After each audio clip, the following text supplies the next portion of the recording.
गिबियावनो बयखौबो आंनि चेनेलाव बरायनानै लाग्रोबाय। आसा खालामो बयबो मोजाङैनो दङ।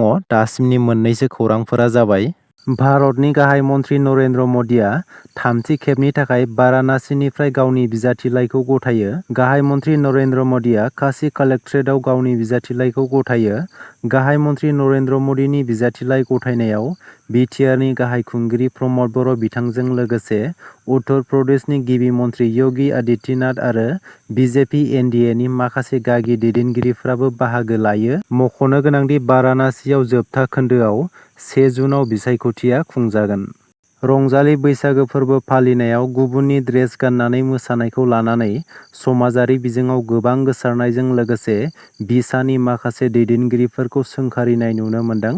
बेखौ लानानै मिरु बिसानि नेहाथारि दिपेन बर' बिथाङा माखासे खेंफोरथि होदों।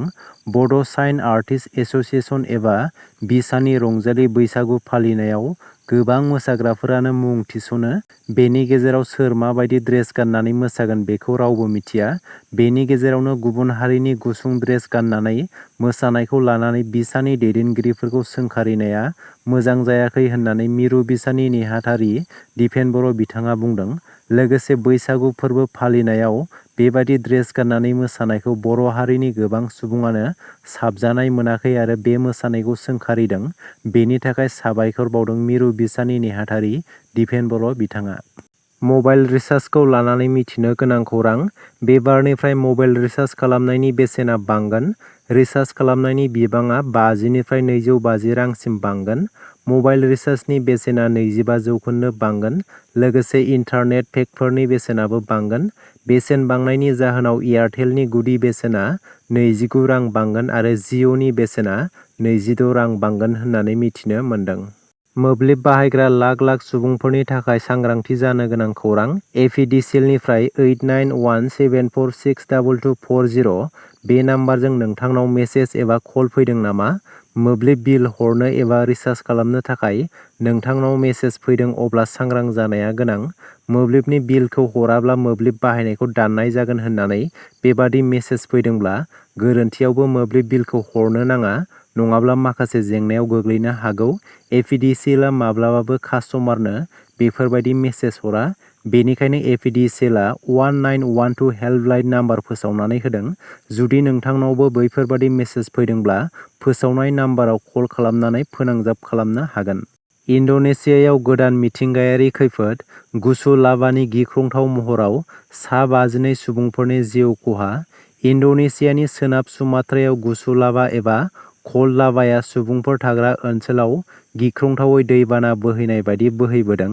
इन्ड'नेसियानि बोथोर बिफाना फोरमायनाय बायदिब्ला फैगौ सप्तासिम अखा हानायजों लोगोसे सुबुंफोर थाग्रा ओनसोलाव हा गिसिखानो आरो गुसु लाभाया बोहैबोनो हागौ। बे गुसु लाभा बोहैबोनायाव अन्थाइजों लोगोसे दै आरो अरगें हाजो बेरफ्रुनायनि अरखिआबो बोहैना फैफागोन। सरासनस्रा महरै बे गुसु लाभाया सांग्रां जानानै थानाय अरगें हाजो माउन्ट मेरापिया बेरफ्रुनायजों गाहायाव बोहैबोदों। गुसु लाभाया दैबाना बायदि बोहैबोनायनि जाउनाव गं 249 सुबुंफोरनि न'आ सिलिंखार जादों। बेजों लोगोसे 225 हेक्टर हा, गोबां लामाफोर आरो दालांफोराबो गाज्रि जादों। सासे बर' सुबुङा गावखौनो ट्रान्सजेन्डार सुबुं एबा हिजड़ा बुंना लानानै रां खांनायाव ट्रान्सजेन्डारफोरजों बुजादों। क'क्राझार जिल्ला पाटगावनि माखन औवारिया गावखौनो सासे ट्रान्सजेन्डार एबा हिजड़ा सुबुं होननानै रां खांनायाव ट्रान्सजेन्डारफोरजों गाननाय ड्रेसफोरखौ राइजोफोरनि गेजेरावनो खुनानै बुजादों। फिन आरोबाव गाजायाव गाग्लोबदों इजराइलआ, जेराव सासे बारग' भारतारि रौनियानि जिउ खहा जायो। इजराइलनि गाग्लोबनायाव जिउ खहा जानाय भारतनि बारग' रौनियानि मुंखौ वैभव अनिल काले होननानै मिथिनो मोन्दों। वैभव अनिल कालेआ दान मोनसेनि सिगां गाजायाव रैखाथि सिबिथाइ सामलायगिरि महरै इउएननि थाखाय खामानि मावजेनदोंमोन होननानै मिथिनो मोनबावदों। राफानिफ्राय खान इउनिस ओनसोलाव गंसे देहा फाहामसालियाव गारि सालायनाय समाव वैभव अनिल कालेआ इजराइलनि गाग्लोबनायाव जिउ खहा जानो गोनां जायो। बेनि अनगायैबो इजराइलनि रौनिया हानजाया गाजा स्ट्रिपआव गिख्रंथावै गाग्लोबो। इजराइलनि फाइटार जेटफोरा गेजेर गाजानि नुसरेत रिफुजि बादायाव बमाजों गाग्लोबो, जेराव गोबां गथ'फोरजों लोगोसे सा 14 पेलेस्टाइननि सुबुंफोरा जिउ गोमायो। बोथोरनि जोबोद दुंखांनाय आरो गरमाव सा 6 फरायसाफोरा हुस गैयै जानानै हायाव गोग्लैदों। बाक्सानि गबर्धना गोजौ फरायसालियाव बे जाथाया जादों।